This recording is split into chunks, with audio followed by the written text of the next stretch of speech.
Olá, pessoal, tudo bem? Na videoaula de hoje, de língua portuguesa para concursos vestibulares e Enem, nós vamos finalizar o estudo dos termos integrantes da oração, ok? Estudando o termo agente da passiva, certo? O agente da passiva é o termo da oração que indica o ser que executa a ação verbal na frase voz passiva. Aparece somente na oração de voz passiva analítica. Então, gente, o agente da passiva, ele é o termo que indica o agente da ação verbal quando a frase está na voz passiva. Sabendo que em português existe a passiva sintética e a passiva analítica, é importante frisar que o agente da passiva é uma função sintática que só aparece na frase de voz passiva analítica, ou seja, aquela voz passiva formada pelo verbo ser, mais o particípio do verbo principal. Não há agente da passiva quando a frase está na voz passiva sintética, que é aquela que acontece com o verbo transitivo direto seguido da partícula ser. O agente da passiva, na grande maioria das vezes, ele é precedido pela preposição por ou pelas combinações de por com pronome, como pelo, pelos, pela ou pelas. Mais raramente, ele pode ser precedido pela preposição de, mas é bem mais raro. Então, nós temos aí os exemplos. Ana foi atacada pelos mosquitos, está aqui a locução verbal passiva, mostrando que a frase está na voz passiva analítica, e o termo entre colchetes é o agente da passiva precedido pela preposição. E repare que é a expressão pelos mosquitos que indica quem fez a ação de atacar. Por isso, a frase está na voz passiva. Fábio era comandado por seus superiores, está aqui a preposição por, precedendo o agente da passiva, aqui, ó, a locução verbal, que indica que a frase está na voz passiva. E aqui, uma construção mais rara, que é o agente da passiva precedido pela preposição de, certo? E aqui a locução verbal passiva, indicando, mais uma vez, que a frase está na voz passiva analítica.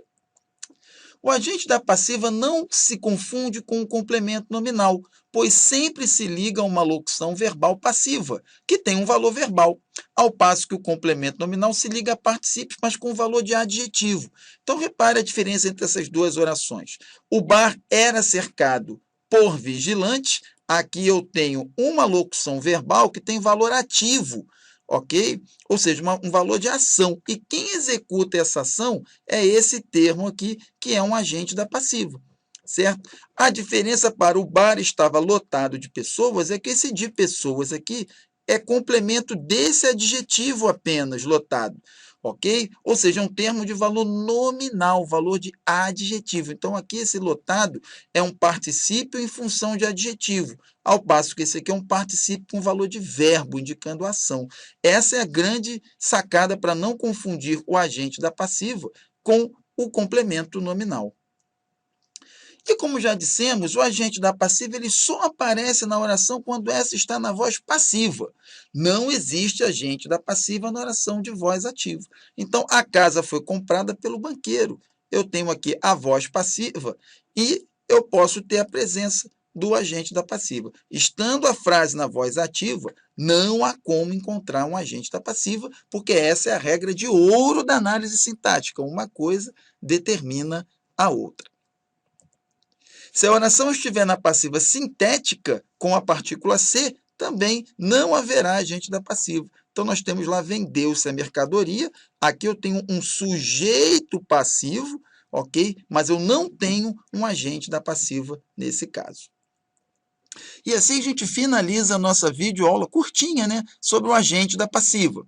Fiquem de olho, gente, nesse ponto, para reconhecer se a frase está na voz ativa ou passiva, porque esse é o ponto mais cobrado nos exames, concursos e vestibulares Brasil afora. O reconhecimento do agente da passiva depende de você saber identificar se a frase está na voz ativa ou passiva.